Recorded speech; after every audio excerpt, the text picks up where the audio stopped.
exploring the multiverse of pop culture. This is Podcasserole. An Adam and JP show.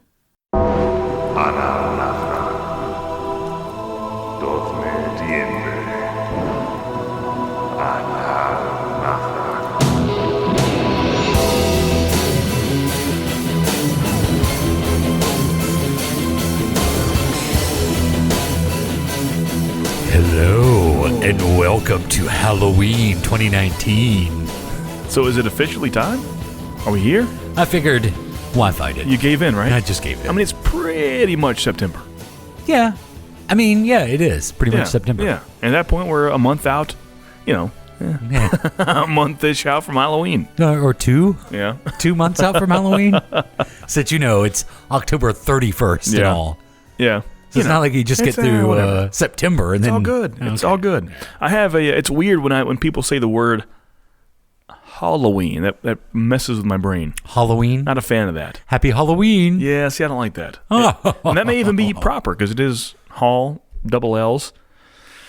Hallow, but it's All Hallows Eve, right? Yeah, because I've So never... it'd be it's Halloween. Never Hollow.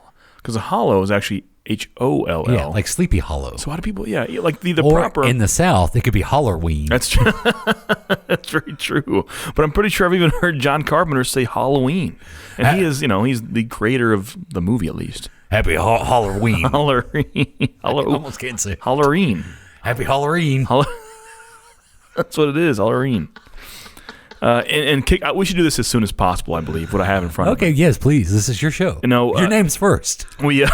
We speak of it, maybe not so much on mic, but I think we're both mutual haters, and we have pet peeves of people eating on podcasts, right? Okay. Yeah. Side note, I am going to sidetrack us for briefly. Yeah, do it. The people that I have talked to, we did a, ASMR? Yeah. Is that what did I get that right? You did, yeah. Everybody feels the way I do. That's impossible. No. Everyone I've talked to feels exactly how I do about that. Yes. Huh. I mean, clearly there's an audience for it, so where are my people? Well, I mean... Where are my ASMR people? If we want to go down that road. I told you it's not weird, not sexual. I watched a large, sweaty, bearded man cut my hair in the ASMR world. Mm-hmm. So that was not sexual. It's everything not sexual. Okay. Just say it, because when you started to talk about people eating on podcasts. Right. But this reminds me of that. What we're about to do is not for that reason, though. So don't be alarmed. This is not ASMR. And we can even back away from the mic a little bit. Yeah, it's true. Yeah. What we have here, though, that is ASMR, isn't it? What we have here is to kick off the official Podcasserole Halloween season. Yes. I saw this on the store shelves, and it's called the Haunted Ghost Pepper tortilla chip. Yes. Haunted Ghost Pepper chip. Who makes this? Pocky. Those are like Pocky. Oh, I love Pockies. Yeah, not like the sweet Pockies. Yeah. Those are like P-O-C-K. These are a P-A-Q-U-I. Oh, okay. More of a... Paquet. Yeah, paquet. So it's French. It doesn't smell bad. Give it a smell. It's a whole bag, so it can't be too bad. It smells like... honestly, it smells like Doritos. It's true, yeah. So you have a layer bag, or an actual meter on the back from not hot, kind of hot, hot, super hot, and freaking hot. And, of course, these... We have the freaking hot right there. And I've had about 3 or 4 of these today, so these are not unbearable. Uh-huh. Definitely a little warm, though. So if you want to go in there and grab you one, get you a little chip there. Get you one of those. Okay. I figure we should do this as early as possible to get out of the way. It's not so, you give it a taste on the lips. I'd say slam the whole chip. Just slam the chip. Just slam it. Okay. So not bad. This is the official kickoff of the Podcasserole Halloween season, the Haunted Ghost Pepper. Not so bad at first. Once you swallow, it comes a little better. I think this is secretly you trying to do ASMR on our show.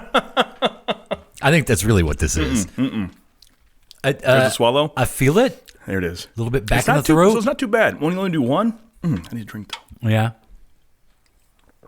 I can feel it on my lips too. Well, it's definitely ghost pepper. We should take that clip out and play it over and over again. But I can feel like the... Are you okay? I'm all right. Good. You brought these. I've had many today. All right, I'm good. And the more you stack on, the worse it gets. But I can imagine. But those are good. It's tasty. That's a tasty chip. Yeah, right? That is a tasty chip. Yeah. And good portion control, too. Usually the Doritos, I would have 6 handfuls. I would not recommend. About 3 of those, I'm good. Yeah, I would not recommend because I am getting a little bit of heat, especially The salival glands are going. yes, and lips. Yeah. Right in the center of the tongue. Yeah. There's some heat going I think on. my tolerance is coming up because it's better than it used to be. Yeah. But no, I Not mean, bad, right? It's a good chip. It's yeah. the Haunted Ghost Pepper by Paki. Is it supposed to be the hottest pepper? The Ghost Pepper. Well, it was for a while. Now I believe the Carolina Reaper is. And I'm pretty sure last year they had some new strain come in. But for a long time, Ghost Pepper was. But the By the way, that was my first AOL screen name. Which one? Carolina Reaper. Not bad. Halloween. The Halloween Carolina Reaper. Yeah. The Pocky brand is the one that makes the one chip challenge. Mm-hmm. It's like for a few bucks, maybe 10 or 15. I don't know the price, but it is one chip, and I believe that has Reaper spice on it. That is the hottest chip in the world. You can go online and look at the videos of people. What's the challenge? To eat the chip. What do you win if you do? It's honor. Wow. Look up the one chip challenge. The guys from Blame Your Brother did it last year, I believe. The one chip challenge. It is literally a packaged one chip. Wow. I'm so spitty right now. Well, it's a ghost pepper. But it was a good kickoff. Halloween season. Really smart to do this. Our balls have dropped. And then do the rest of the show. We didn't save it till the end of the show. That could have been better. Where we could take a break. No. That was a better idea. Let's eat a really hot chip and then do a show. It gets your adrenaline pumping, the blood going, right? Yep. It's pretty warm, though. It's a warm chip. Yeah, later on you should stack more. It does hurt if you do 2 or 3 on top. Maybe on the next episode. Tune in next week. But are you ready for this week's special theme? I am. Yeah. Maybe this is why I'm excited. Are you jazzed? I am excited to talk about wrestling. Yeah. But for the wrestling haters, I'm so afraid to turn off people with ASMR, which it wasn't this week, and now pro wrestling, which it really won't be, but it is. It's deeper than that. Here's the list of things we're going to do this week. We're going to talk about wrestling. We're going to talk about Donald Trump. We're going to talk about religion. And no one's listening. Congrats. Man, the spice bubble's still I'm there. really concerned about you. I'm good. I'm back. Okay. Are you planning it for the show or is this real? What's that? No, I'm fine. I've never eaten that and tried to talk afterwards. I'm so spitty right now. I can just spit like a bucket full. I'm spitting buckets. But yeah, even if you're not a wrestling fan, hang with us because I promise this will be good. It's just some horror-themed wrestlers. You could learn a little something. Yeah. Because we are going to talk about some of our favorite horror-themed storylines in WWE history. And I'll let you begin with what's one of your favorites? So we're going to go WWE history. But first... there is some WCW we have to talk about. Well, not just that, but there's some... I have 2 that are neither, I would say, kind of. So in the 80s... there was a man named Corporal Kirchner, and I'm not going for that character himself, but he was a guy in the 80s, patriotic, but he was more of a military general, or a corporal, an officer. When he leaves the WWF at the time, he goes over to Japan, and he takes on the mantle of Super Leather, which is a Leatherface pro wrestler. Now, back when in the late 90s, early 2000s, way before streaming services and the like, young, dumb Adam the wrestling fan would go on eBay and get these pirate DVDs of Super Leather matches from Japan. So I was a huge fan, as you know, of Leatherface and Texas Chainsaw Massacre. So the idea, the fans there were terrified. Did he come out with the chainsaw? He did. Chainsaw running. Through the crowd, they would split. It's hilarious. If you have a chance, look up. So is this new? You said it was New Japan or just in Japan? I know it was in Japan. I was live. I said I knew what federation that was. I did it one time. I've forgotten. I believe he started off as Leatherface, and I'm sure someone somehow came on and said change that. So in the end, for the majority of that whole run, he was known as Super Leather. So check out Super Leather, the wrestler. It's pretty cool. For a while, he had the NWA title with a chainsaw. Really? I guess someone came over to that federation. They kind of travel the world, and I guess he was the traveling champion. He was the champ. Yeah, he was the NWA champ with the belt with the chainsaw. He came over here, with a Leatherface mask and a chainsaw, and beat Ric Flair. So do you remember Corporal Kirchner at all? No. Yeah, he had an LJN figure, the old WWF. What era was he? Was he 80s? Yeah, he was in the whole Sergeant Slaughter, military. It was cool. That whole deal. Or was it early 90s? I want to say late 80s. Okay. And it may have been for less than a year, but yeah, he had an LJN wrestler. Was he ever in G.I. Joe? I don't think so. Look up Super Leather before, once again, I have one more kind of in that vein. Uh-huh. And I did research on him, found out he was a little more national than I thought. In my local small town in Tennessee where I'm from, we used to have, I'd say about every quarter, every 3 or 4 months, at the local rec center, the big gymnasium, we had the local wrestlers come in, right? Like the small timers. Right. We used to always have one of the main villains. His name was Freddy. There was a guy with a terrible Freddy Krueger mask, terrible sweater, terrible glove. He would, of course, go through the crowd, freak people out. Come to find out, he was part of the Gilbert brothers, like the Eddie Gilbert family, but he was a nationwide wrestler. And so he started off as Freddy Krueger, of course, but once again, the same thing happened. New Line Cinema said, Super Leather. So he goes on to be Nightmare Freddy. And to this day, you can go on YouTube and watch Nightmare Freddy promos. We have to bring that up in a bit because they're ridiculous, kind of scary, but more ridiculous. Look up Nightmare Freddy if you have a chance, and you'll see what I'm talking about. But people, so in the mid to late 80s, in the small town of Tennessee where I'm from, people 1,000% believe this to be real. Yeah, well, I'm getting videos now for, what is it, something at Freddy's? What's the game? Oh, Five Nights at Freddy's. Yeah. Yeah, check out Nightmare Freddy. You'll see. I mean, it's a promo. Nightmare Freddy promo, maybe. Nightmare Freddy video. But yeah, people, they knew the Freddy Krueger character was fake. They believed pro wrestling to be so real that it went across all boundaries, and they believed Freddy Krueger to be in real life. He's like Fat Freddy. He can be. Do you see a promo at all? It says Freddy music video? Oh, let's try. Maybe not. I don't know. It's fine if not. No, it is, yeah.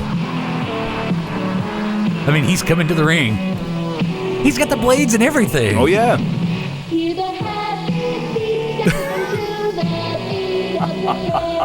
These videos are of Nightmare Freddy. Yeah. So if you have a chance, check out some Nightmare Freddy and Super Leather. And it was Tommy Gilbert. It was Tommy, yeah, Eddie Gilbert's brother. Yeah.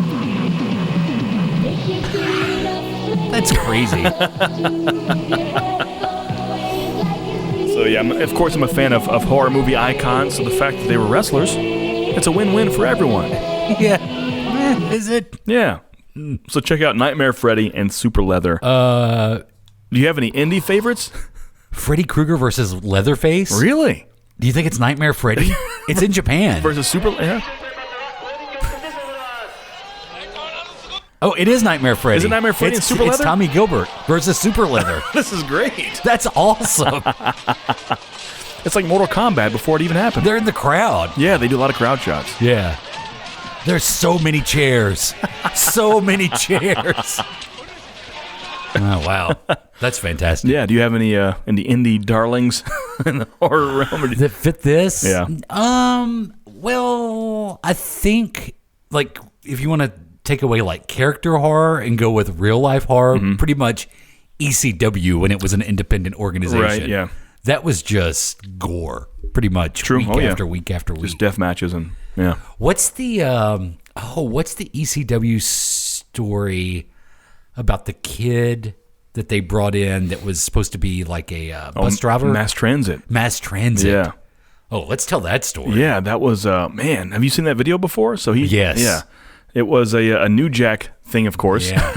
Now, New Jack is not a horror wrestler, but if you know anything about New Jack himself, he goes out, just a hardcore, a self-proclaimed gangster, right? That's what he is. And he comes out and work or not, storyline or not, he just ravages his opponents in the ring. I mean, legitimately. He'll take a stapler, a cheese grater, a saw, a hammer to their face. Barbed wire. Like real barbed wire. Yeah, real barbed wire. Glass. I mean, not sugar glass. Sometimes it's so bad, A, people don't work with him, or B, he actually has assault charges from the police after the match. It's that bad. Yeah. So this guy comes up. I think he was trying to like the Ralph Cramden deal. Was that what he was trying to go for? That's what he was trying to go for. And just a kid. And just like an 18-year-old kid. I think he was 18. And just a big guy, big chubby guy. And, as some wrestlers do in the hardcore Holly vein, or in this case, the New Jack style, he's trying to break in this kid to the business and goes way too far. And I believe does he have like some kind of shard or a spike or something? Yeah, well, the kid is like, hey, cut me. Cut me. I want a juice. I want a juice. Yeah, I want a juice. Yeah. Because the kid thinks that's gonna get him to use a term, a wrestling term. Don't tell New Jack that, though. Yeah, that's gonna get him over with the crowd. Right. And New Jack pretty much almost kills the kid. Yeah. We're talking about like rushed to the hospital, legitimately. And I don't think it was related, but soon after he did die. Yeah. But it's a hard one to watch because it's he's screaming, writhing in pain. It's legit. Yeah. A lot of blood lost there. The video's everywhere to see. It's not, I don't recommend watching it though. Yeah, it's hard to watch. Yeah, because this is New Jack just basically trying to. Because there's a line crossed. He's in character, and after a while, he's like, "Oh no." I think the line that's crossed is most of the time they're trying to protect each other from actually being hurt. Yeah, right. And this guy goes in to actually injure someone, hurt them. Yeah, yeah. And New Jack has done an interview about this before. Mm-hmm. I've seen the interview he did. And he never has any apologies for anything. No. He never does. But I think he did face charges. I think his family sued Paul Heyman, maybe, and ECW, because it was ECW, right? Right, I believe so, yeah. Yeah.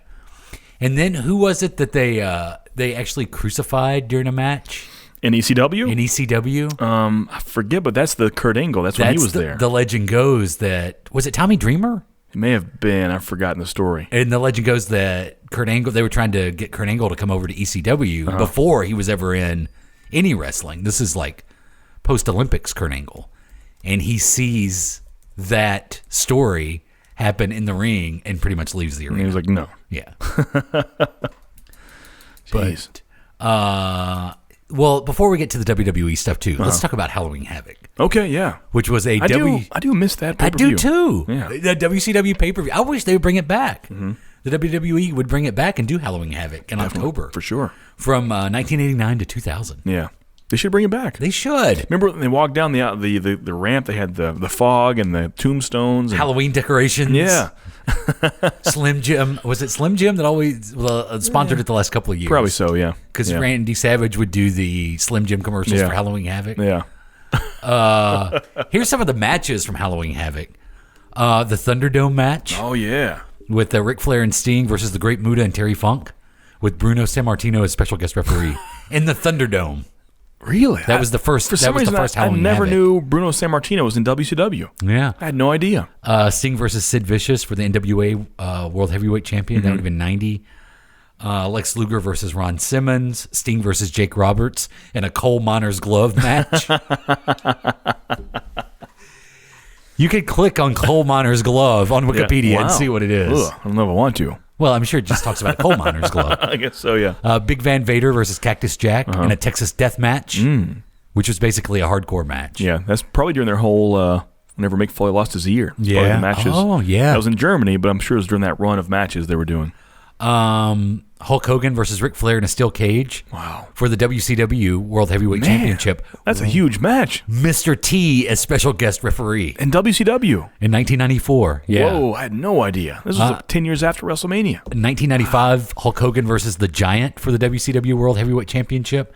I want to say this may be the one that ended with the Giant going off the roof of the building. Really? Wasn't that a thing? If it's a WCW question, I don't know the answer. I think that was a thing. Like, they shot it in such a way it looked like Hogan actually threw the Giant off the roof of the building. I could be wrong about that. It would have been Joe Louis Arena. Hulk Hogan versus Randy Savage for the World Heavyweight Championship. That was in 96. But now we're starting to get into the, 97 Piper versus Hogan, Hollywood Hogan. Man, so much recycled WWF stuff, isn't it? Goldberg versus DDP for the World Heavyweight Championship. Sting versus Goldberg for the championship. The very last Halloween Havoc in 2000. This is the main event. Goldberg versus Chronic. Do you remember Chronic? Oh, yeah, yeah. Brian Adams and Brian Clark. Oh, yeah. In a handicap elimination match. Wow. The very last Halloween Havoc. Elimination handicap. Yeah. Yeah, so I'd imagine that 99 Halloween Havoc too, Sting, that would have been black and white Sting. Yeah.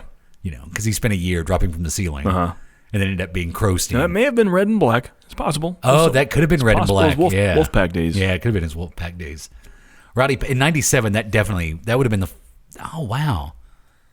I guess it was '96. Was it '96 that Piper fought Hogan at the what's the WCW pay-per-view they did every December? Because they did it in Nashville that year, and it was the first time they had fought since WWF days. Really? Yeah. No clue. I'm trying to think. What was that called? Once again, it wasn't Clash of Champions. It's the unmentionable federation I don't speak of. Because you were a WCW guy back then, weren't you? Oh, I love the NWO. It's crazy. Love the NWO. You like the second tier mess. NWO is what got me back into wrestling. Wow.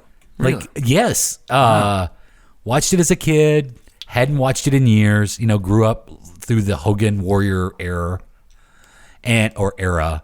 or era. It depends how you look at it. And I remember being at work one day and a guy saying, "Hey, Hulk Hogan's a bad guy." I'm like, "What? Not Hulk Hogan. How do you find this wrestling that you talk about?" He's like, "Yeah, he's WCW Monday Nitro. He'll be on there. He's a bad guy." And this was like right after he turned heel. Yeah. And so started watching that, and then slowly went back over to the WWF stuff to see what they were doing, because the Stone Cold stuff was right around that same time. Mm-hmm. At the time that the NWO formed, Stone Cold was just was just starting to bubble up as Stone Cold Steve Austin. So that's what got me back into wrestling. Wow. Yeah, I would have not watched it forever probably had it not been for Interesting. NWO. Who would have thought? I know. So what's some of your favorite WWE, WWF stuff? Oh, man, I have so many. In no particular order. When I think back of when I was younger, because, in the early 90s, I was 8, 9-ish, and there's some scary moments, even though they were still pretty PG at that time. We're pre-Attitude Era. But one of the scariest moments was seeing the Ultimate Warrior had a feud with Papa Shango. He's cutting a promo pretty much to the Little Warriors, just saying, stick through it, fight through it. And out of nowhere, of course, for some reason, he's wearing a strange, big, puffy jacket. We don't know why. But out of nowhere, he starts, and gyrating. And the inside the roots of his hair, there's almost black tar pudding. Yeah. Starts going all over his face. And it's almost like black, thick sweat. And you find out that he's been hexed. He's been had a curse put on him by Papa Shango. So he's wiping away this black goo and screaming to his warriors at home on the screen that I was watching. It was terrifying. But Papa Shango was kind of a witch doctor, kind of a voodoo daddy kind of deal. Big and bad, Who was it? Who did Papa Shango become? Godfather. Yeah. That's right. I think I might actually have some audio of what you're talking about. Oh, really? I've never seen anything like this before in my life. The real man, this is the curse that he applied to the Ultimate Warrior. He's down in the mat, holding his stomach. Oh, he had the stomach, yeah. Come over to help the Warrior out here. He Certainly hope it's not appendicitis or something. No, he put a curse on him, McMahon. Look at him. He took the wristband. The curse certainly had no effect on the performance of the Ultimate Warrior, or at least it didn't seem as though it did during the course of the matchup, but I don't know whether or not this is a curse from Shango or whether or not this is just an unfortunate coincidence. Wow. I do miss Papa Shango. Yeah, that was the stomach ache. He was really good at that. Oh, yeah. Like his body the movements gyration. and stuff? He was into that, for sure. Yeah. Oh, yeah. As a kid, that was very scary, for sure. Oh, Papa Shango. But if you can, watch that promo with Warrior. He's wearing a jacket. The only time he's ever worn a jacket in his life. So the apparatus the could pump tubes it coming through. up, the back and through his hair from the back, and That's pretty smart, though. Yeah, well, yeah. How about Jake the Snake Roberts? Randy Savage's wedding. That was something else. Roberts and because I guess Savage and Miss Elizabeth had actually been married for years in real life. Yeah. And so they finally got married on television for the storyline. And Jake the Snake bust up the wedding with he usually had a boa constrictor. Right. But this time he brought out a cobra. And what was it during the wedding? Was it? I don't think it was, no. No, it was during a regular match. Because he was in normal attire. Yeah. And he tied Savage up in the ropes, let the cobra loose on him, and the cobra sank right into his muscle. It's still crazy. It just is like biting the muscle, and you can see the blood start to come out of his arm. Man. And so Jake the Snake tells a story about that beforehand. Have you heard his take on that? Just recently, he's been talking more about that exact moment. So before they go out to the ring and do that, he said Randy Savage was always very paranoid and very old school of wrestling. Yeah. And thought people, since Randy, his character was rising and thought people were out to get him. So before that, he's like, that snake is poisonous. It's going to kill me. And Jake is like, no, it's not. He's like, all right. And they're in the locker room before they're about to go out. He's like, all right. I want you to get bit in the leg right now by that snake. I'm going to watch you for 10 minutes. If you're fine, we'll do it. And he was like, damn it, Randy. So he pulls up his pants leg and hits the snake, and the snake latches on. Yeah. And they're in the locker, and he's screaming because he's getting bit. And so he takes the snake off, and they just sit and look eye to eye for like 10 minutes just to make sure that Jake doesn't die on the spot. So after 10 minutes, like, all right, let's do it. And then goes out there and then realizes the snake was fine. He also tells stories about being on tour and losing the snake in hotel rooms. Yeah, right. That's so weird that Savage was so paranoid. Mm-hmm. And especially at that level. I mean, by that point, everyone was considering his match at WrestleMania 3 the greatest of all time. Yeah, but I would imagine there are other Ricky Steamboat. Other substances at hand that would make one paranoid maybe at that point. That's a good point. It's a valid point. If I had to guess. Yeah. You're at that level. And then, it's a scary thing. You have a snake. Think about that. A snake's going to bite you. Yeah. I'm not too afraid of snakes, but if you told me to go out to an arena and have a snake latch onto my arm, the thing was gnawing on his arm. It was on him. It was creepy. Yeah. It's pretty nuts. I mean, there was actual real blood shown. Mm-hmm. It's crazy. Yeah. I don't think they ever do that today. Oh, no. Yeah.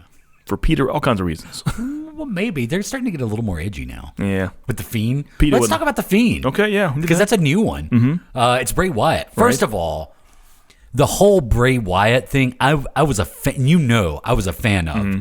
As soon as they introduced him, I was like, this guy could be a really cool character to watch over the years. Yeah. And I don't think he's ever panned out exactly like I hoped he would. No, it's only so far you can go with that. The spider walk was cool the first couple of times you saw it.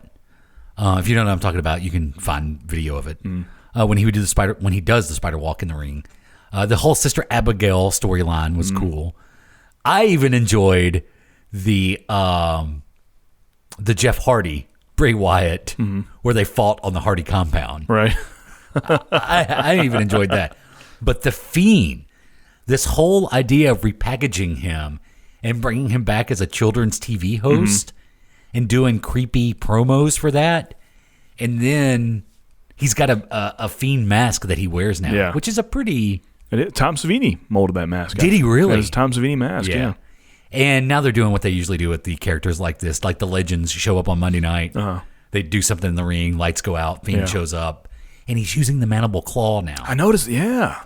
And they're even calling it the mandible claw. Yeah. Which I think is really cool. The question is, I'm a fan of the Fiend. How far can that go? Is there any title run in his future of any title? If done smart, and I know we're going to talk plenty about the Undertaker coming up, but really, how far should the Undertaker have gone? Yeah, we're touching on 30 years ago, though. Keep that in mind. That's true. But yeah, I just wanted to get and also the Demon, Finn Balor. Mm-hmm. Oh yeah, I love the Demon Finn Balor. Yeah, for sure. They were saying, because I think they faced each other at SummerSlam just a couple of weeks ago. Yeah, but it wasn't Demon; it was normal. But I think that's because Finn Balor had already scheduled. I think he's going away for a little while and then coming back. I think he got married recently, just a few days ago. Yeah. So I would imagine as we get to WrestleMania next year, it'll probably be the Demon versus the Fiend. That'd be awesome. Yeah. Or maybe Halloween Havoc 2020, huh? Hey, I'm saying WWE, do us a favor. You brought back Clash of Champions. Right. You're doing King of the Ring. Bring back Halloween Havoc. Yeah, that'd be a fun main event, right? Yeah. Yeah. So, sorry. It's all good.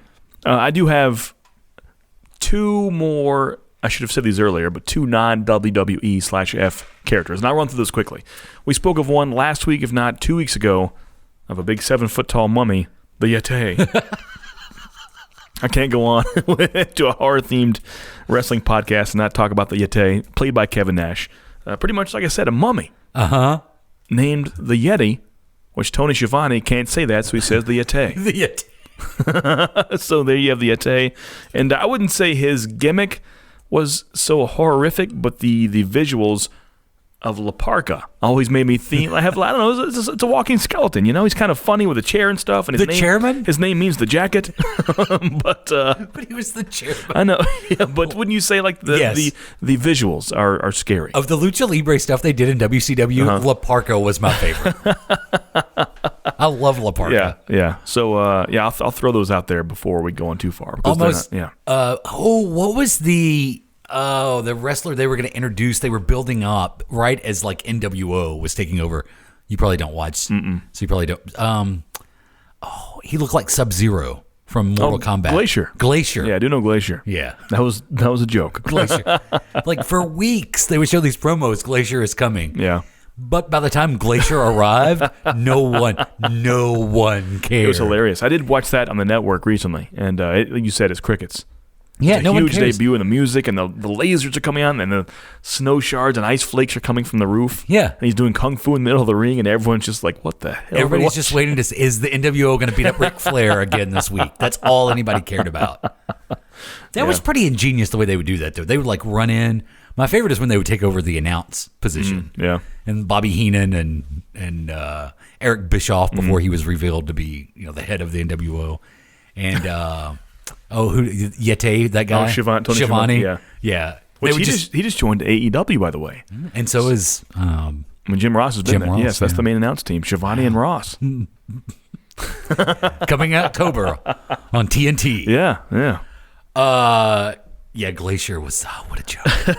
But yeah, you're right about La Parka. I love La Parka. Yeah. He was comedic, but the visuals were meant to be scary, I believe. And he could swing a chair. Yeah, yes, he could. The Elvis wobbles. Yeah. You mentioned you mentioned the Yeti, which reminds me. So when they brought back ECW, when WWE bought ECW, I know where you're going. I like it. And they, you know exactly where I'm going. Yeah. And so they were going to make ECW its own brand, and they were going to put it in. They were going to keep it in the Universal Television family, though, because you had SmackDown on Raw, or you had Raw on USA, and then you had SmackDown over on UPN or whatever they were calling it at the time.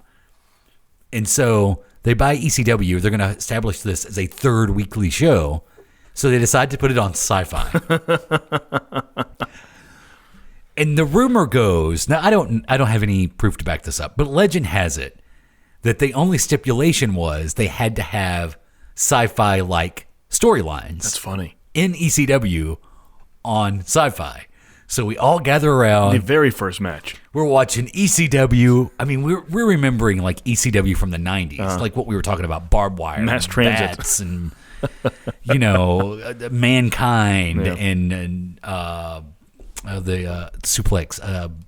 What was his name? We got a lot of points in fantasy wrestling when he would swing a kendo stick. Oh, yeah. Are you talking about who actually fought the zombie? Yes. Oh, Sandman. Sandman. Yeah, okay. Yeah. So he didn't do suplex. No, that's why I was confused. Yeah. I think he barely even punched. I don't know where the suplex came from. Who was I thinking of? I'm not sure. I don't know. I was thinking of Taz. Oh, okay. Yeah, he was there too. Taz. He was there. ECW. Yeah. So Sandman comes out, and who is his opponent? The zombie. The zombie. So the first intro you have, the zombie comes out first. I think the crowd they kind of glaciered it. They really did. Ooh, huh? Yeah. It was an awkward silence. It really was. I believe no entrance music. No. Dust is falling off of him. He comes off just. They have the mic, the camera mic's picking that up. Yeah. Oh God, here's the zombie. And people are expecting to see these ECW legends. Yeah. And you have the zombie come out first. It was odd. Was it Kelly the very first thing though? Was she? Because they were doing I'm not sure. I know that's the first match. I don't know the first thing. I think the very first thing though was a bit with Kelly. Still a bad idea. Yeah. But yeah, Sandman comes from the crowd, chugging beers, bashing the can into his head to make his own self bleed, and then he just annihilates the zombie. He really does. With a kendo stick to the head. Do we know who the zombie was? I don't know. So I was reading about him earlier, researching this, and apparently after that, they let him go after the one-match contract, and he lived on with that legacy across the world, Europe, Japan, everywhere, as the zombie. Because they can't have that name. You can't copyright the zombie. Yeah. Vince couldn't or didn't, and so he took that name, and he was hitting the indies as the zombie. Wow. That's like the equivalent of showing up at small comic book conventions as a zombie from The Walking Dead. Oh, wow. That actually happens? It's the... or, come see the little girl from The Walking Dead. His name is Timothy Calkins. He died in 2015. Aw. Man. Did he come back? Jeez. He was 38 when he died. Man. So I'm guessing touring the world, probably the hard way. Probably so, yeah. Yeah. Who is another ECW WWE sci-fi wrestler that you enjoyed? So this person here I'm going to talk about Started on the local indies here in Nashville. Went to WWF in the early 90s, part of a semi-popular tag team. Goes back to the indies. Comes in back to the WWF in the late 90s with, I would say, his biggest character yet, literally. And then later on goes into the ECW. I believe he was ECW champ of the new ECW. Talking about Mabel, Viscera, Big Daddy V, call him what you want. I love some Big Vis. So it is only out of his 25, 30-year career, or well, 20-ish year career, only about a 5-year stint there where he was a horror character. Did you say Big Vis, like, he was in Mental Mission, right? Right. Did you say that? That was Mabel, yeah. Yeah, he was Mabel. Right, yeah. So Mabel, and then comes back as Viscera, and then takes on the Big Vis role, the big robes, and he's a sex machine. Yeah. And then Big Daddy V in ECW, where he had, like, the suspenders. So we're, yeah. Yeah, he was part of the corporate ministry, which we will go into great detail because that's probably my favorite horror theme stuff. Great storyline ever in the WWE was that whole evolution of the corporate ministry. Mm-hmm. But Big Daddy V, which is really weird because like Men on a Mission was very kid friendly. Oh yeah, I mean they pandered to children, and so to watch Mabel go from this purple jumpsuit guy in Men on a Mission to end up being like borderline adult entertainer as Big Daddy V. Right. It's quite an evolution. It's a roller coaster for sure. Yeah, but Viscera was cool. He had the contacts, the big bleached mohawk, he had the scary clothes, and he was a menace. Yeah. That's what he was. Got to talk about Viscera though. Big Vis. And who was I thinking of? Kevin Thorne. Oh yeah. Kevin Thorne was kind of this almost a vampire-like character. In ECW, WWE, ECW. Right. But they would do like tarot card bits, and he had a valet named Ariel. Oh, Ariel. So Kevin Thorne and Ariel. Had the inverted entrance she would do. Mm-hmm. Ariel was good. Did he ever hold any title? I don't believe so. I don't think so either. So a few years before that on SmackDown, for about 3 months, he was Mordecai. Do you remember Mordecai? Oh, I forgot about him. Mordecai. He was pretty much like literally the white Undertaker. I mean, he was pretty much like almost a Christian symbol. He had this cross staff, and it was an all white, bleached white hair. I mean, white contacts, white clothes, and he was kind of like a holy warrior. He was the anti-Undertaker named Mordecai. Kevin Thorne and Ariel look like rejects from like Blade Trinity. That's true. That's very true. Like they would have fit in nicely right there with Triple H and Blade Trinity. That's true. Yeah, like that rave scene in the Matrix. Yeah, like that. Yeah. That was very popular. That whole leather on leather look. Yeah. I wonder if that'll ever come back. Ever come back? Maybe it's eventual, right? What else you got? We missed, and this guy's here for a short time. I had visual memories of him, and I had to look up to research him just based on my visual memories. Bald, big furry shoulder pads, didn't last long, had a small thing with Undertaker named Damien Demento. Do you remember that? My gosh. Yeah. He was, it was an Undertaker villain for maybe half a year in the old WWF in the early to mid 90s. There's not much more I can say besides Damien Demento. Check him out. Well, since you mentioned Undertaker, let's use Undertaker as our port of entry for a bunch of other stuff because it all kind of comes through the Undertaker. Yeah. Like the Undertaker is introduced basically as just that. A guy who digs graves. Yeah. And Paul Bearer is his manager. And I don't even think, did he even have the urn? The urn at the beginning? I believe so. I think so. Did he always come out with the urn? At first, that was the driving force to the Undertaker. Yeah. That was what he was focused on that, no matter what happened. Anytime Paul Bearer picked up that urn, that was his focus, his muse. Oh, yes. That's right, because he would stand outside the ring and hold it up. Yeah. Mm-hmm. And what the Undertaker has been able to do with that character for 3 decades is amazing. And like you said, that should not have lasted that long. No, he had a long jacket, cut off black shirt, big funny purple gloves, and a big purple tie. Right. And a tombstone hat. Yeah. And those not kind of almost boot covers, like you'd get at Party City almost. At first, they were those like stirrups, to keep your tights down over your boots. That's what he wore. And he was brought in to go against Hogan.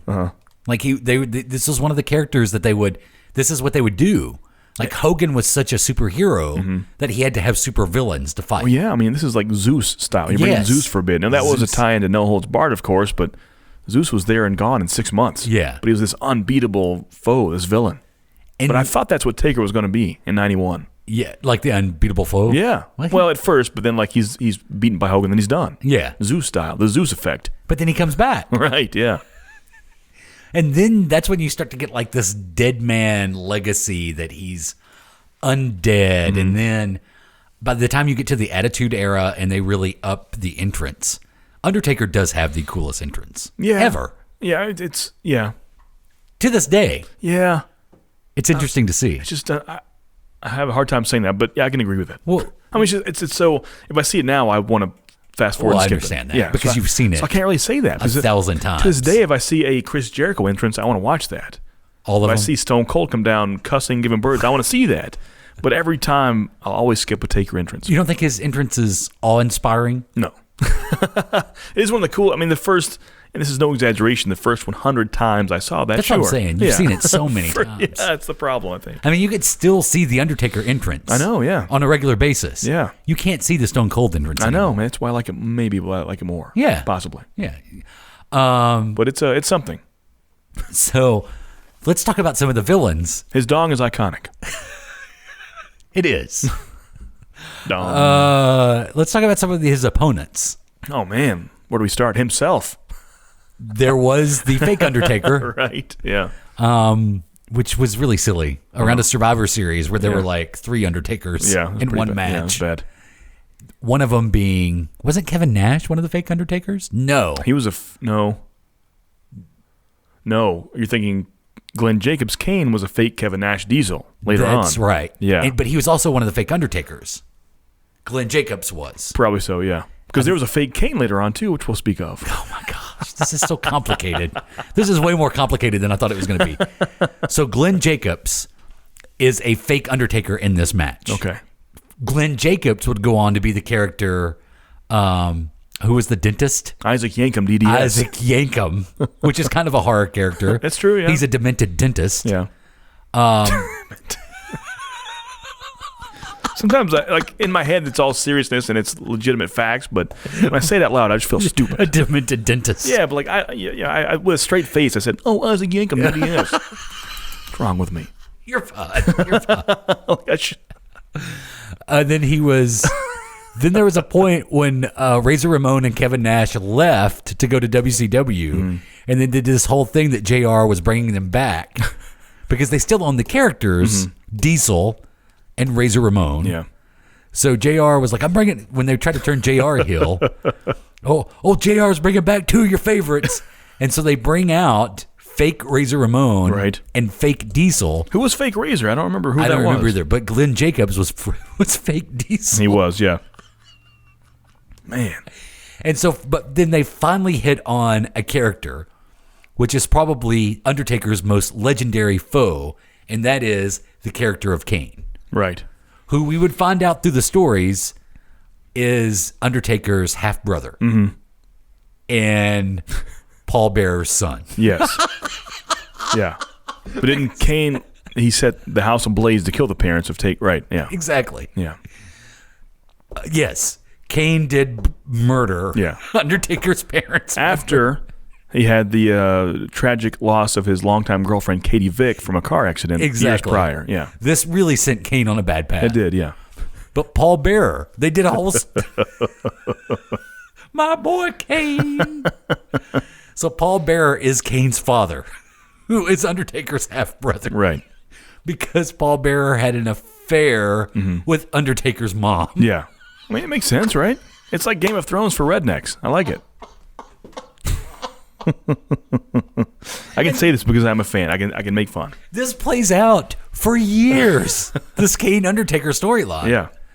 And but probably giving us one of the most memorable themes in WWE, and that is Kane's theme. Right. And then the fire. So good. Also introduced the Inferno match. Yeah. Which is pretty crazy. Talk about the Inferno match. Man, I mean, the edges of the ring itself are ablaze.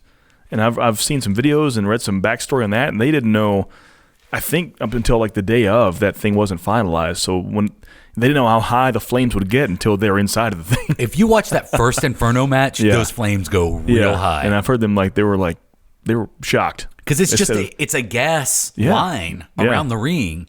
Yeah. With flames coming out of it. And they would almost randomly have those propulsions at just random times. They would try to time it for whatever they would do in the ring. Right. So if you see a power bomb, then flames go way up. But they said the heat in that thing, they didn't expect the heat to be so bad because you're covered 360 degrees and fire. How do you not know this? They even had, you won the first Inferno match by setting your opponent on fire. Yeah. And then Undertaker won because Kane had a special flame retardant glove on. Yeah. And it wasn't like he put his whole arm in the flame. He just barely pushed his. Yeah. And then Kane grabbed his arm and ran up the ramp. And that was the end of the match. Yeah. That was the end. I don't think the stipulation in the next Inferno match was to actually set your opponent on fire. Probably not. No. I think at that point it was just the match was engulfed in flames. Right. Just hot. Yeah. Probably so. Do you have any other favorite Undertaker memories? Like you said, the whole corporate ministry was a fantastic storyline. Man, this is another exhausting story. We'll to make tell. it quick. Start with the era of the first time we see Stephanie McMahon. How about that? That's pretty much where it begins. For me, at least. That's the good part of it, the good chunk. Okay, quick backstory is Vince McMahon versus Steve Austin. Yeah. This is like a feud that lasted years. And Vince McMahon was always trying to find a way to get at Steve Austin. Mm-hmm. So, it seemed like they were going to come together, though, and actually be friends because The Undertaker decided to form a whole group. The Ministry of Darkness. The Ministry of Darkness. And what was cool about that, each week, as we spoke of with Viscera earlier, you'd have these random lower to mid-card guys be almost possessed. Yeah. And they come back demonic with a different wardrobe and contacts, different hair, totally dark, and just be minions, as one was called, or Midian, but they'd be minions of Undertaker himself. Yes. And that was kind of cool to see each week, who was joining the Ministry of Darkness. Because Big Vis and also Ron Simmons. Yeah, the Acolytes, totally. Yeah. Bradshaw. John Bradshaw Layfield. JBL. They weren't the Acolytes before. They were the Acolytes in the Ministry of Darkness. Right. And then later they would form the Acolytes. The Protection Agency. The APA, yeah. The APA. And they break off and damn, and then he'd go to a Wall Street. It makes sense. Easy progression. But at this point... How do we accept this in our fiction? I don't know. Like, if this were a show that happened like that, what happened? Let's jump the shark 30 years ago. So this guy that was possessed by a demon is now a Wall Street trader? Yeah. Coming out with a limousine with his horns on the front of it? Ex-partner walks around with a shirt that says damn on it and just says damn once every 2 weeks. Yeah. So who was in the Ministry of Darkness? It was the Acolytes. It was Big Vis. Well, Men on a Mission. Both of them, right? I think at that point, Mo was gone. So just Mabel? Yeah, just Mabel. At that point, he was renamed Viscera. Right, yeah. And that's when he went with the contacts and the tie-dyed his mohawk. Midian, which was formerly a Godwin. Yes, he was a Godwin. Yeah, that's Midian. And I'm looking up because I'm sure we're missing some. Was Gangrel in the Ministry? That's what I was thinking. I feel like the Brood, which we haven't really spoken of yet, but we can now. Yeah. There was the Brood, which Gangrel was supposed to be a vampire. Right. Yeah. And he would come out to the second best music ever in the WWE. Yeah. The Brood for 2 months was part of the Ministry of Darkness. That's what I thought. For 2 months. Yeah. And without the Brood is how we get Edge and Christian. Right. Like first it was Edge and then Christian came on and they were the Brood.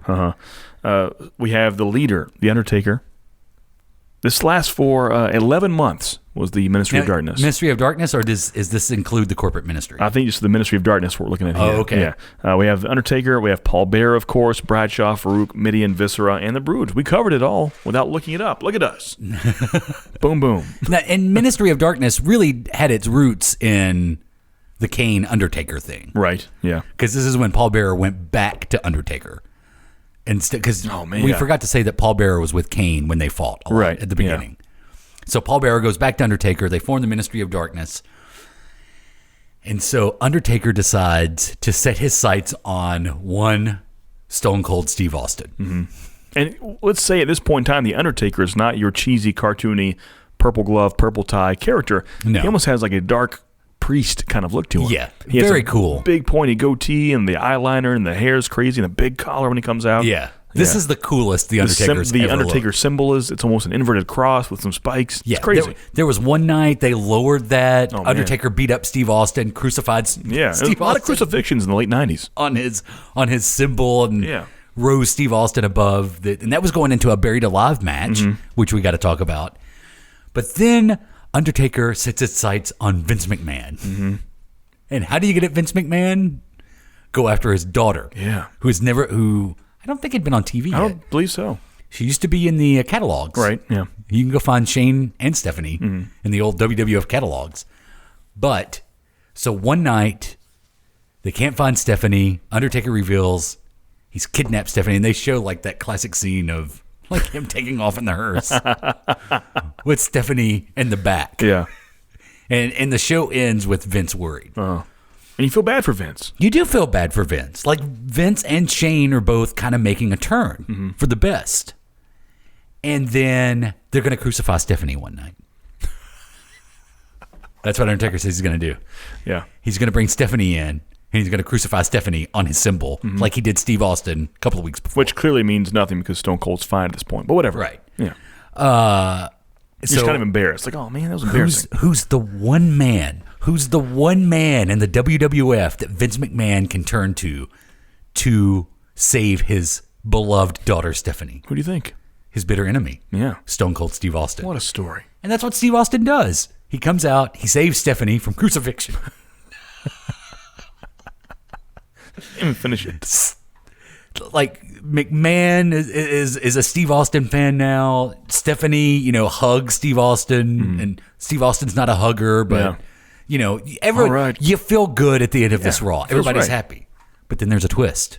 We find out, if not the next week, at least the following week, actually Shane was involved. Can't believe it. And Shane had some friends. Yeah. The Big Boss Man, Right. Triple H. They're all involved. Oh, yeah. So now Shane, Big Boss Man, and Triple H are working in collusion with the Ministry of Darkness. So where does the story go now? Well, we find out that it wasn't just Shane McMahon, Triple H, the Ministry of Darkness, Big Boss Man. There was a higher power.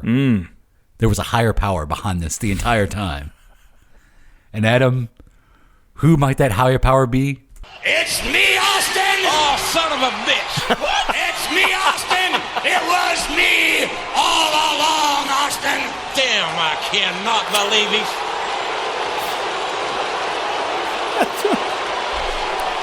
You all bought it! You all bought it! Hook, line, and sinker! You all bought it! They did! Even my family! Even my immediate family bought it! Shame! Every damn one of you were made fools of! You're a fool, JR! But I really didn't want to have to do it. Austin made me. Stone Cold Steve Austin made me fool you. He made me. Because, Austin, I had to teach you a lesson that you would never, ever forget. And now, Austin,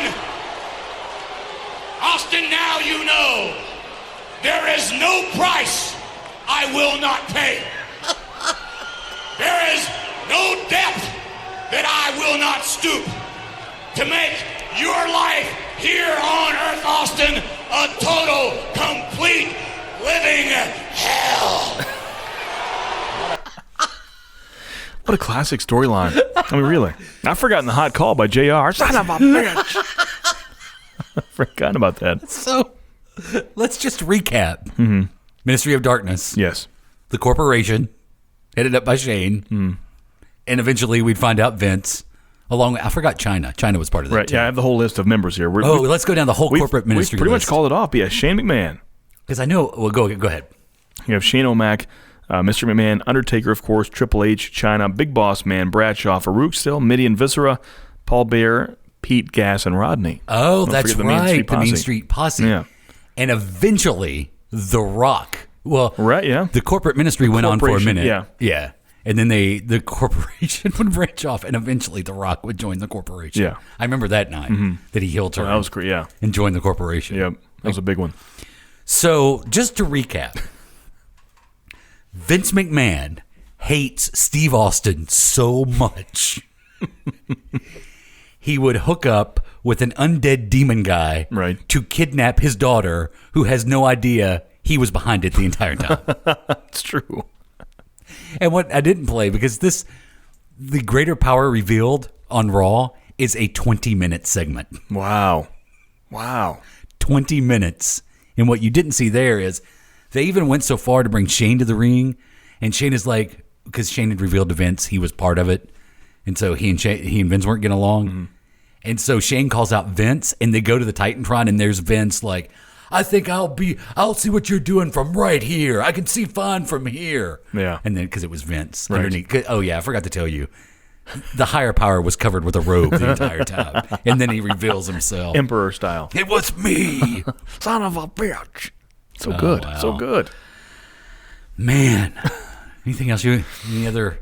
Yeah, I have a few more. Okay, we can't top the corporate ministry. But we spoke of it beforehand. I know you don't think it is horror style, but you of all people should know that clowns can be scary. Oh, I hate them. Yes, I think Doink the Clown, especially in his villainous days, his heel days, deserves to be on the horror list of wrestlers. Now, So most people, that's scary. Is this Dink and Doink? Sure, Or just yeah. Doink? Well, I think with Dink, he was a face at that point, right? I think he was. Yeah, I think by himself, he was Yeah. he was me and Doink. We spoke of Gangrel and the Brood, the great entrance. The best DDT, I think. The Impaler was a good one. Oh, yeah. That was a good finish. Good DDT. And, really established the look for Edge his entire run. Oh, yeah, for sure, yeah. Edge always had that look. He didn't have the vampire teeth. Right, or the white puffy shirt, but, But Gangrel actually did that, right? What's Didn't that? he file down his teeth? Either that or he always wears prosthetics. To this day, you see an interview with him, he has those fangs in. Yeah. Yeah. That's crazy. And I believe he went the Warrior route and legally changed his name to Gangrel.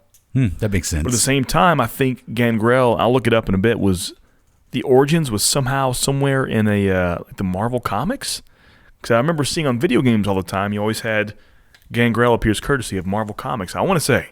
Like Hulk Hogan? Yeah. I could be wrong on that, but I think that happened. So how he has that name now legally, I don't know. I have, of course, we spoke a little bit about Mick Foley, but the Cactus Jack and specifically Mankind, they were pretty early in the early days when it was the full brown suit. Yeah.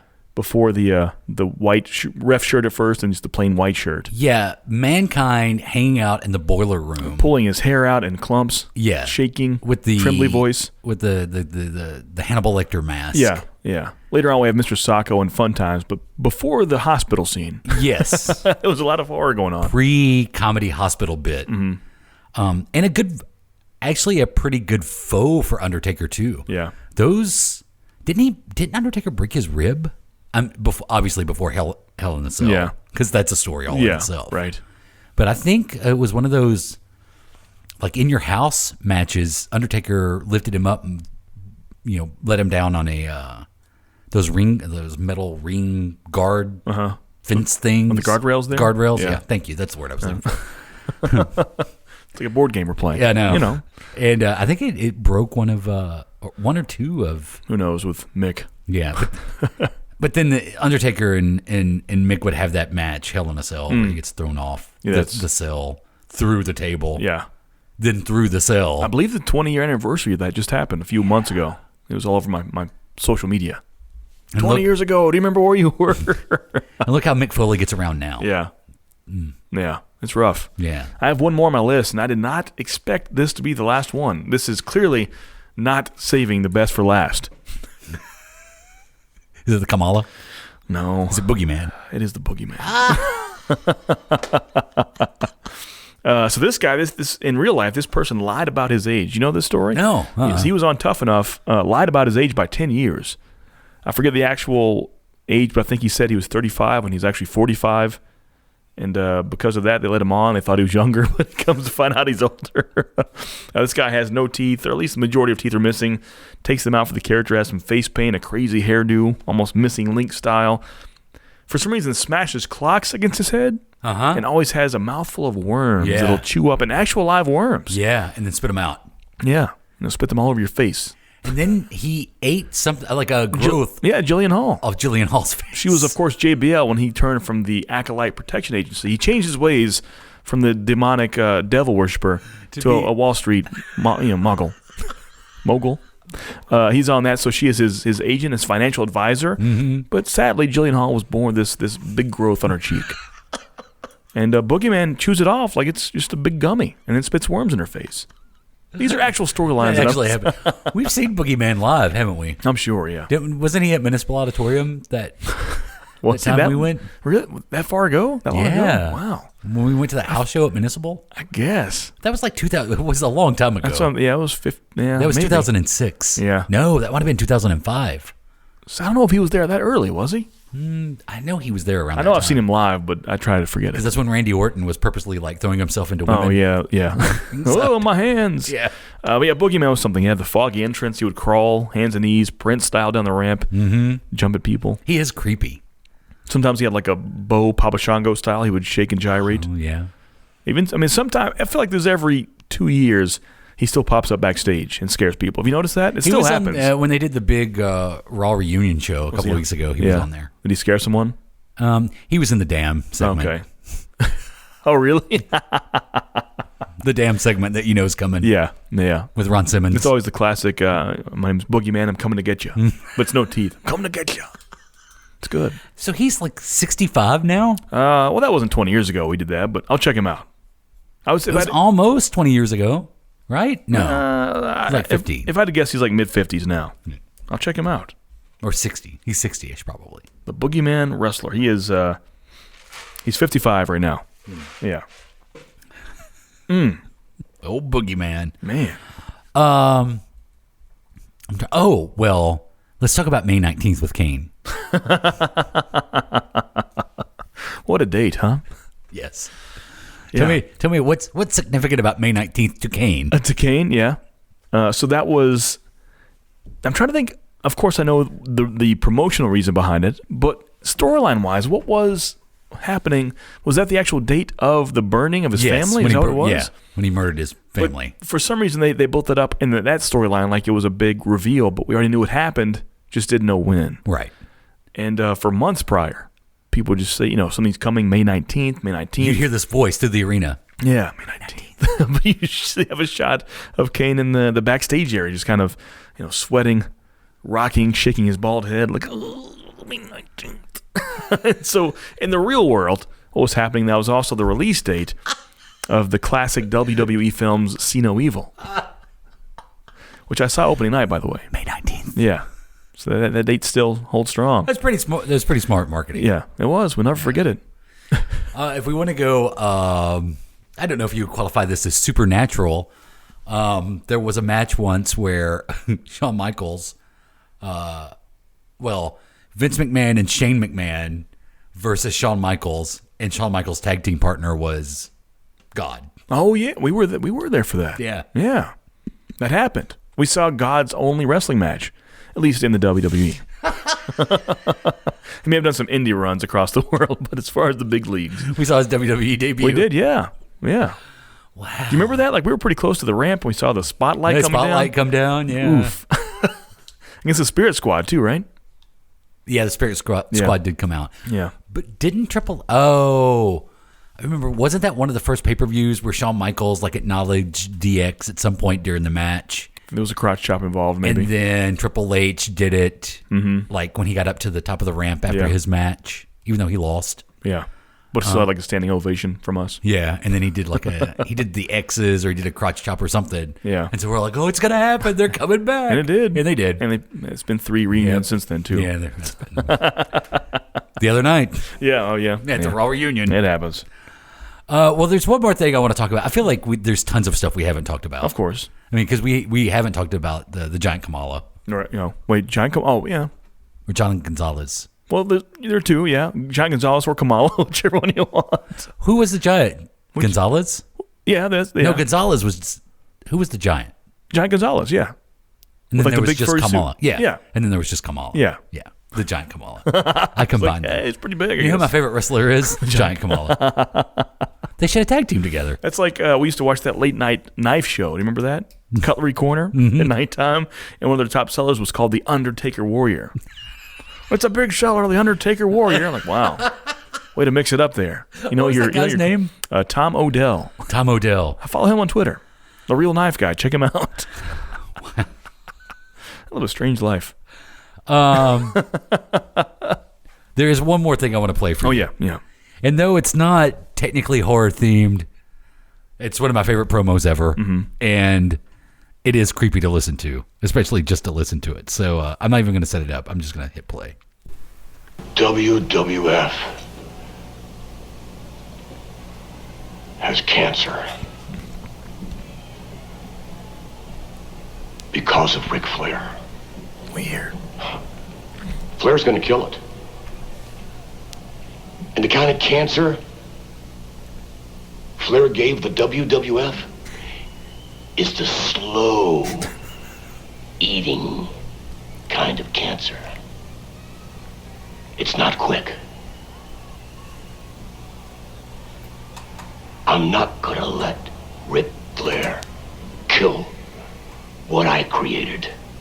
Me. The WWF is mine. It's mine. I created it. I'm not gonna let Ric Flair kill what I created. Because I'm going to kill what I created. I'm gonna kill it. I'm gonna kill my creation. I'm going to inject the WWF with a lethal dose of poison. If anybody's gonna kill my creation, I'm gonna do it. Me and the NW. Listen to those boos. Now imagine just sitting in. I mean, if you haven't thought about switching Okay, to sorry. Geico, frankly, you're missing out. It's the Geico. Is that a horror character? The Geico. Yeah. Gecko. Yeah. Geico Gecko. One of my favorite characters. Yeah. Geico Gecko. He's like the Giant Kamala, except he's smaller. Yeah, and then this happened like a week later. Here at ringside, 15,235 fans have sold out the Bradley Center weeks ago, and King the Poison has arrived. Oh, wow. Hollywood Hogan, Hall and Nash, the three men who built the old WCW, but did more to destroy that company, that brand, than any other entity, are now full-fledged members of the World Wrestling Federation, thanks to Mr. McMahon. I'm going to kill it. You love that promo, don't you? I'm going to inject with poison. Me and the NWO. Good Lord. They made their debut at a pay-per-view called No Way Out, Right, yeah. which made sense. I guess. And then they put the box art for the DVD. Yeah. The NWO of No Way Out with spray paint. But I think it was, I think the WWF fans don't want to see that. No, it was a big flop. NWO and the WWE was a big flop. But when he came back with the yellow and red, they want to see that. Yeah. It's a different kind of crowd. Yeah. Yeah, you could hear, like, even in that Vince promo, like, you hear the boos. Yeah. And you even kind of, the crowd there was not hot by any chance. Even though it was like totally for The Rock on his side for that. You remember the first Rock and NWO meetup? That was huge then. Yeah. They're like, oh, thank God. And then eventually in this storyline, the Hulk Hogan would run over an ambulance that had the Rock inside. Oh, yeah. Hogan was in a big rig. Yeah, right. He just smashed right into an ambulance with the Rock.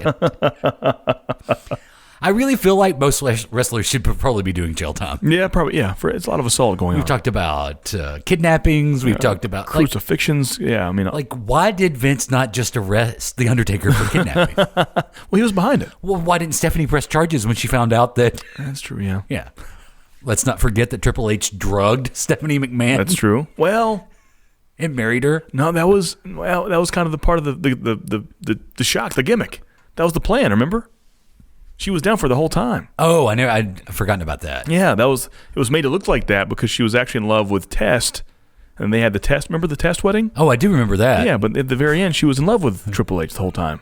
She was in on it the whole time. Oh, so when he kidnapped Stephanie, drugged her and took her to Vegas and married her, she was in on it the whole time. Yeah, she was in on that. Somehow I missed that point. Yeah. It's that McMahon swervery. That's what they do. That's how they do it. Next time we'll do an episode on just WWE weddings. Oh, that could be done, actually. And how most of them are broken up by Trish Stratus. That's a good point. Well, that was fun. Wow, yeah. That was a fun time. Man, oh, man.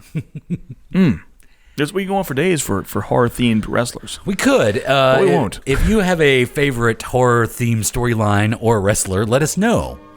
You can email us, adamandjp@gmail.com. Of course, a tweet is always fun at adamandjp on Twitter. And, Facebook's there, but we don't use it. That's true, we don't. I'm going to kill it. I'm going to kill Facebook. With your poison. Reject it. With a lethal dose poison. I'm Jay Patrick. That's Adam. You've been eating some podcast roll, horror themed. I hope you liked it. Keep on shoving it down your throat. And ghost pepper worms. Oh yeah, ghost pepper worms. It's just a matter of time.